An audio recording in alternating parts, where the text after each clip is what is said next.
Grab Summer by the Reins. Open your wagering account to receive a $125 bonus. Sign up now at TVG.com. We saw some juvenile performances over this last weekend that we wanted to relay back to you in case you missed it. It is time now for our juvenile report. 2-year-olds in action. We're going to focus on the Belmont Park horses. Those are the ones we got tape of. Let's start with cavorting in a maiden special weight affair on the 3rd of July.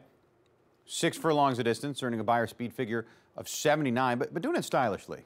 This is an impressive filly, and I had word on this filly that she was really, really good for Stone Street. Stone Street starting to give some horses. Usually they give their horses to Todd Pletcher. This one for Kieran McLaughlin. They've been giving some horses to Derek Ryan at Monmouth as well, but cavorting was unbelievably impressive this day because, you know, the 4 in this race had taken money and it had some steam on the race cycle. She destroyed a good group, $360,000 purchase.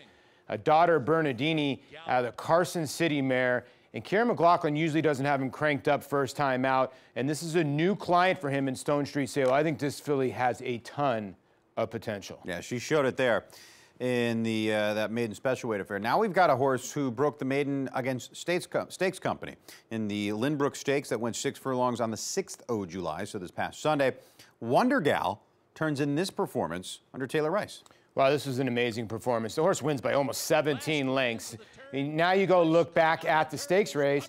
It was not much. And if you look at the comments after the race, Leah Giamardi said, listen, she's a really nice filly, New York bred by Tiz Wonderful. I have a Dixie Union mare. They paid $210,000. And Leah knows what to do with a good 2-year-old. Sweet Reason, Noble Moon. Sweet Reason came back to win the Acorn. Her exact words out of this race, I'm not going to get too excited till I see all the Chad Brown and the Todd Pletcher 2-year-olds when we get to Saratoga.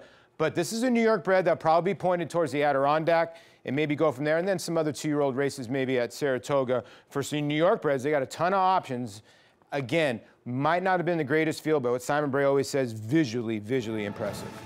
Also, a couple other horses to pay attention to at Parks. We saw Danzatris win in a 4.5 furlong maiden special weight, earning a 78 Beyer speed figure. And Majestic Affair at Canterbury with a nice maiden breaker, earning a 79 Beyer as well. Yeah, Majestic Affair, I think, could be a sneaky horse that might end up in another barn or be a private purchase as well. So some good 2-year-olds starting to debut. We're going to start getting this more and more as we get up towards Del Mar and Saratoga. Another horse that was last week for Stone Street called Stanford, who broke his maiden over at Monmouth Park, is another horse for me that I think has a big future. I like this juvenile report. You've done this before. Yes. I haven't. Good. I'm going to try and crack this every once in a while. If I'm hanging out in the newsroom, I'm just going to run out here and try to be part of the show and grab it wireless. Paulie's Juvenile Report. Hope you enjoyed. It's that time of year. We'll be taking a look at a lot of 2-year-olds.